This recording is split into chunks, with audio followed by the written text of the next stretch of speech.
ఇంకొకటి ఏంటంటే ఈ మధ్యన ఓట్ ఫర్ డెమోక్రసీ అని చెప్పి ఒక ఆర్గనైజేషన్ క్లియర్గా ఓటర్స్ డేటా రిలీజ్ చేసింది.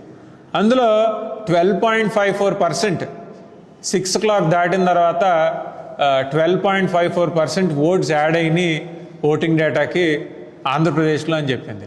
నేను ఆ డేటా అంతా చూసి దాన్ని చదివితే నేషనల్ యావరేజ్ అంటే దేశవ్యాప్తంగానే ఆఫ్టర్ 6 3 to 6% అంటే మినిమం 3% మ్యాక్సిమం 6% ఉంటే ఓన్లీ ఆంధ్రప్రదేశ్లో 12.56%. మనం వైఎస్ఆర్ కాంగ్రెస్ పార్టీ ఓడిపోయిందే 11% ఓట్స్తో, అంటే వాళ్ళకన్నా వీళ్ళకి వచ్చింది.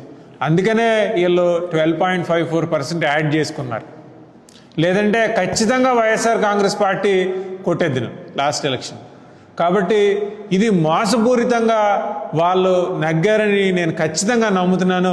మీరు కూడా నమ్మితే కనుక ఖచ్చితంగా నేను చెప్పిన ఆర్టీఐ అప్లికేషన్ ద్వారా ఈ ఓటర్ డేటాని అనలైజ్ చేసి వైఎస్ఆర్ కాంగ్రెస్ పార్టీ వాళ్ళని, ఎందుకంటే ఎలక్షన్ అయిపోయింది కదా అని కుదురుకుంటే కాదు, ఖచ్చితంగా ఓటర్ మ్యాండేట్ దొంగతనం జరిగింది కాబట్టి దాని మీద పోరాడాలని వైఎస్ఆర్